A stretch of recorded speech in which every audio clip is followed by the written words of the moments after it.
Jack और जादुई बीज। एक वक्त की बात है, एक गरीब औरत अपने इकलौते बेटे जैक के साथ छोटे से पुराने घर में रहती थी। उनके पास एक गाय थी जो पूरे गांव में सबसे ज्यादा दूध देती थी। वो उस दूध से मक्खन और चीज बनाकर करीब के बाजार में फरोख्त करते थे। एक दिन उस गाय ने दूध देना बंद कर दिया, जिसकी वजह से उस रोज मक्खन और चीज बनाने के लिए दूध ही नहीं था। यहाँ तक कि उनके पास पीने के लिए भी दूध नहीं था। उनके पास खाने के लिए भी कुछ न था। कई बार तो दोनों खाली पेट ही सो जाते, पर एक बार ऐसा वक्त आ गया कि उनके पास सब्जी खरीदने के तक के पैसे न थे। तब काम पर जाने के लिए जैक काफी छोटा था और उसकी अम्मी बेहद बीमार थी। एक रोज उसकी अम्मी ने जैक को अपने पलंग के करीब बुलाया और कहा, मैं बहुत कमजोर हो चुकी हूँ जैक। एक काम करो, तुम इस गाय को बाजार ले जाकर सबसे अच्छे दाम में बेच दो। जी अम्मी हुजूर। जैक को बाजार जाना बहुत पसंद था, लेकिन आज वो अफसरदा था क्योंकि उसे अपनी प्यारी गाय को जो बेचना था वो बहुत खरामा चल रहा था। आधे रास्ते पहुंचकर उसे एक ज़ईफ आदमी ने रोका। क्या तुम इस गाय की तिजारत करना चाहते हो? मैं तुम्हें इस गाय के बजाय ये मौजज़ाई बीज देता हूँ। बीज जो मुनफरिद रंगों के थे, बहुत खूबसूरत भी थे। और फिर उस ज़ईफ आदमी ने कहा कि ये बीज जादुई है, इसीलिए जैक ने उसे गाय दे दी और बीज लेकर घर चला आया। अम्मी देखो मैं ये क्या लाया हूँ। वो दौड़ कर आया और अम्मी से कहा, लेकिन उसकी अम्मी बेहद खफा थी। उसने देखा कि जैक गाय के बदले में खाली हाथ ही लौट आया है। क्या तुमने हमारी कीमती गाय इन बीजों के बदले बेच दी? जैक की अम्मी ने उन बीजों को खिड़की के बाहर फेंक दिया। उस शाम जैक और उसकी अम्मी ने रोटी का आखिरी निवाला खाया और नाउम्मीद होकर सो गए, क्योंकि उन्हें पता था कि कल सुबह नाश्ते के लिए उनके पास कुछ न बचा था। अगले दिन जैक सुबह ही जाग गया। उसे तेज भूख लगी थी, इतनी कि वो अपने पलंग से कूदकर सीधा बाहर बागीचे में जाकर खाने की तलाश करने लगा। और वो ये देखकर चौंक गया कि वो जादुई बीज जो उसकी अम्मी ने फेंक दिए थे, वो एक बुलंद बाला पेड़ बन चुका था, जिसकी शाखें उसके घर की छत से भी ऊंची थी और जो बादलों के करीब जाकर गायब हो गई थी। उस पेड़ की शाखें इतनी मोटी थी कि जैक उसके सहारे ऊपर चढ़ने लगा, मानो जैसे सीढ़ियां चढ़ रहा हो, ऊपर और ऊपर। आखिरकार वो जादुई पेड़ की चोटी पर पहुंच गया। वहाँ उसे सफेद बादलों से बनी एक राह नजर आई जो एक आलीशान महल की ओर जा रही थी, पर आसपास उसे कोई दिखाई न दिया। जैक उस राह पर चल पड़ा। उसने सोचा शायद उस महल में कोई उसे खाना दे दे। जैक इस ख्याल से खुश हो गया। महल तक पहुँचते पहुँचते जैक बेहद थक चुका था और उसकी भूख भी बढ़ गई थी। महल का मरकजी दरवाजा बंद था। जैक ने जोर से दरवाजा खटखटाया। थोड़ी देर बाद एक देव कामद डरावनी औरत ने दरवाजा खोला। उस औरत की सिर्फ एक ही आंख थी, नाक के ठीक ऊपर। जैक को देखकर वो गुर्राई।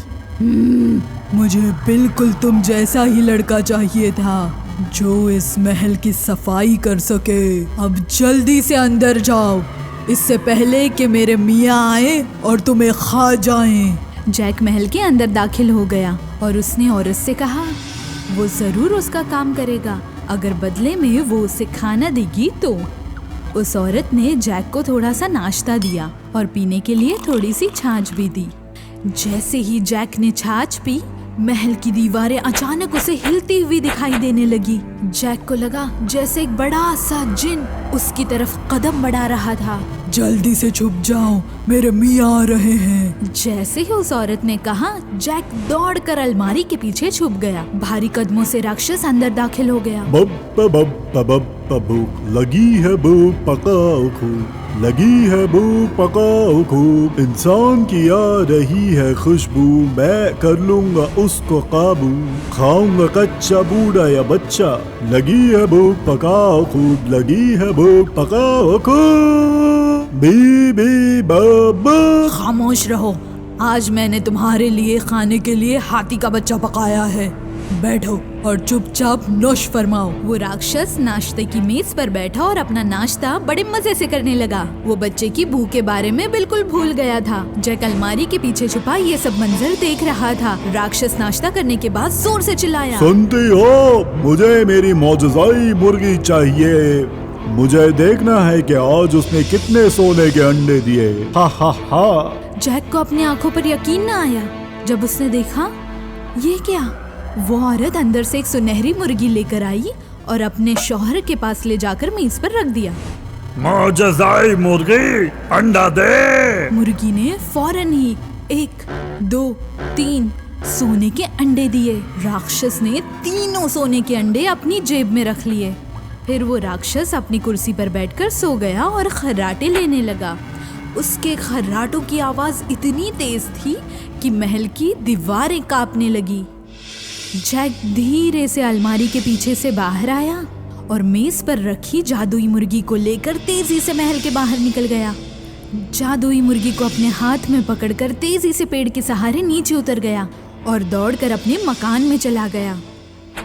उसकी अम्मी उसे वापस लौटा देखकर बेहद खुश हो गई और उसे गले से लगा लिया।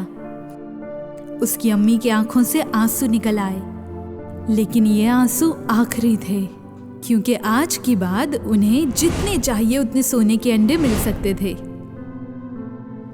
और वो लोग फिर कभी गरीब न होंगे। और एक दिन जैक फिर से दलेर कामों के लिए निकल पड़ा। एक सुबह वो फिर से जादुई पेड़ पर चढ़ने लगा। ऊपर चढ़ते चढ़ते पेड़ की चोटी पर पहुंच गया, लेकिन इस बार उसने अपने बाल काले रंग से रंग दिए थे, जिसकी वजह से उसे खौफनाक औरत पहचान न पाए। ओह, तुम वही लड़के हो जो मुझे मुर्गी साफ करने में मदद करने वाले थे। चलो जल्दी से बावर्ची खाने में जाओ, इससे पहले कि मेरे मियाँ आ जाए और तुम्हें खा जाए। जैक फौरन अंदर आ गया और लकड़ियों के ढेर के पीछे छुप गया। उसने दोबारा उस राक्षस की आवाज सुनी, बब बब बब भूख लगी है भूख पकाओ खूब, लगी है भूख पकाओ खूब, इंसान की आ रही है खुशबू, मैं कर लूंगा उसको काबू। बी बब बब। ओह, आज मैंने मुर्ग पकाया है तुम्हारे लिए। बैठो और खामोशी से खा लो, इससे पहले कि ये ठंडा हो जाए।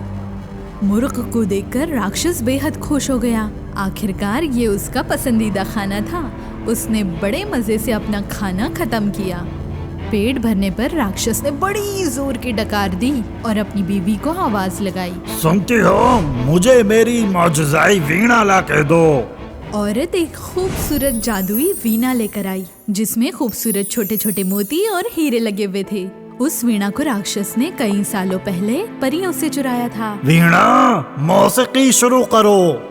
उसके कहते ही वीणा ने अफसरदा धुन निकाली जो पहाड़ों और समंदरों पर थी। नहीं नहीं नहीं, इससे बेहतर और पुरसोज आवाज बजाओ। ऐसा कहते ही उस वीणा से एक सुरीली धुन निकली, जिस धुन पर छोटे बच्चे खुशी से नाचते थे। अभी मेरे लिए एक अच्छी लोरी सुनाओ। तभी वीणा से एक सुरीली लोरी की धुन बजने लगी। लोरी सुनते ही राक्षस को नींद आ गई। राक्षस को सोया देख जैक लकड़ियों के ढेर के पीछे से निकला और जैसे ही वो वीणा को लेकर फरार होने लगा, उसमें से आवाज आने लगी, उस्ताद जी, उस्ताद जी। वीणा के तार एक दूसरे में उलझ गए और पूरे महल में जोर जोर से आवाज गूंजने लगी। जैसे ही राक्षस की आंखें खुली, उसने देखा कि जैक वीणा को लेकर भाग रहा था। वो उठा और गुर्राते हुए उसके पीछे दौड़ने लगा। जैक जादुई पेड़ की सिमत दौड़ने लगा। वो राक्षस को अपने करीब आते हुए देख रहा था। उसने वीणा को कसकर पकड़ा और तेजी से दौड़ने लगा। दौड़ते दौड़ते वो आखिर जादुई पेड़ तक पहुंच गया और वो वीणा को अपने बगल में लटकाकर तेजी से उतरने लगा। वो राक्षस की आवाज सुन पा रहा था और पेड़ को बकायदा हिलते हुए महसूस कर रहा था। उसकी अम्मी बरामदे में आ गई। जैक ने बीच रास्ते में आवाज लगाई, अम्मी अम्मी जल्दी से घर पे जाओ और एक कुल्हाड़ी लाके दो, जल्दी। अम्मी फौरन घर की जानिब दौड़ी और सबसे बड़ी कुल्हाड़ी लेकर आ गई। तभी जैक नीचे पहुंच गया। उसने वीना अम्मी को थमाई और कुल्हाड़ी लेकर पूरी ताकत से जादुई पेड़ को काटने लगा। अम्मी अम्मी जल्दी से संभल जाओ।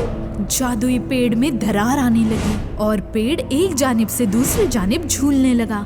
जैसे ही राक्षस पेड़ से उतरने लगा, जैक ने तेजी से पेड़ पर आखिरी वार किया और फौरन ही दूर भाग गया। उसी वक्त जादुई पेड़ टूटकर गिर पड़ा और अपने साथ राक्षस को भी ले गिरा।